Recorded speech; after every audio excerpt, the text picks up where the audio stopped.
Hello and welcome to Quant Matters, where we talk about the quantitative approach to investing and finance. In this episode, I'll walk through a few updates I've made to the historical pricing dashboard from Season 1. The code behind the dashboard and a written version of the material are both linked in the Patreon below. The biggest addition this release is correlations, plus a new way to select and save asset baskets. So let's start there, then work through everything else.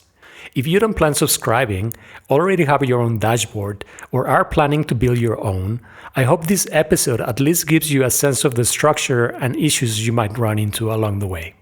The whole point of quantitative investing is, to quantify assets and invest accordingly.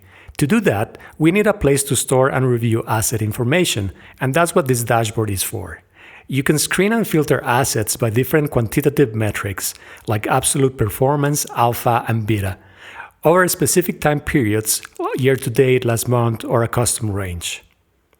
Right now, the dashboard is mostly a filtering and early analysis tool, but as we go deeper into subjects like modeling and forecasting, it should grow alongside them.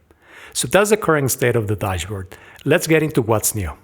Before we get to correlation, there's a new selection feature worth covering first, because it's what makes everything after it fast. You can now save a basket of assets as a set. Instead of rebuilding your selection every time, you pick your assets once and save them.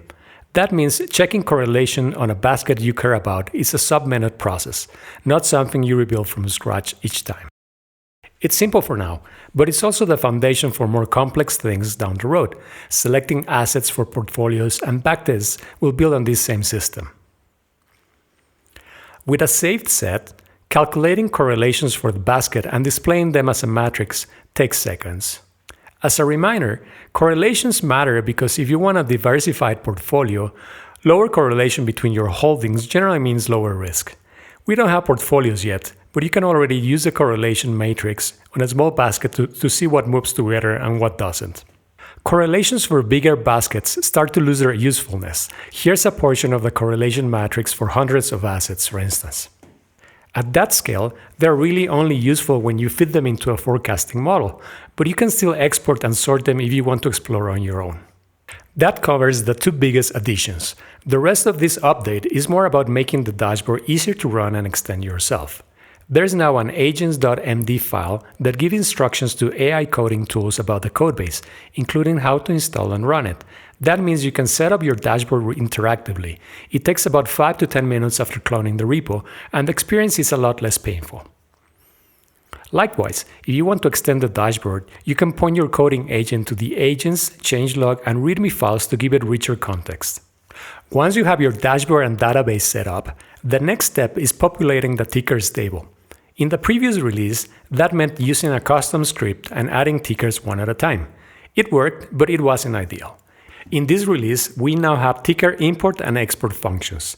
If you already know which assets you want to include, you can feed that list straight in to seed your dashboard.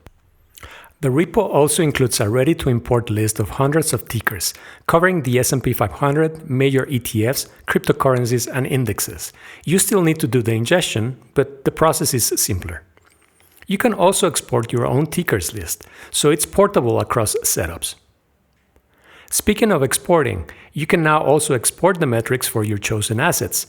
I hope to eventually model and forecast within the dashboard itself, but for now, you can take this exported data and run your own calculations and research with it. And that's it for this update. Looking ahead, I hope to add portfolios, strategies, and backtests, but we'll need to cover those in future episodes first.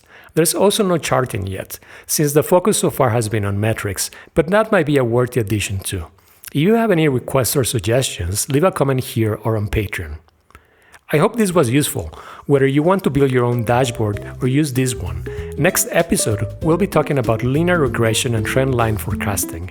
If you find this content useful and want to support the channel, the Patreon is linked below. Thanks for watching.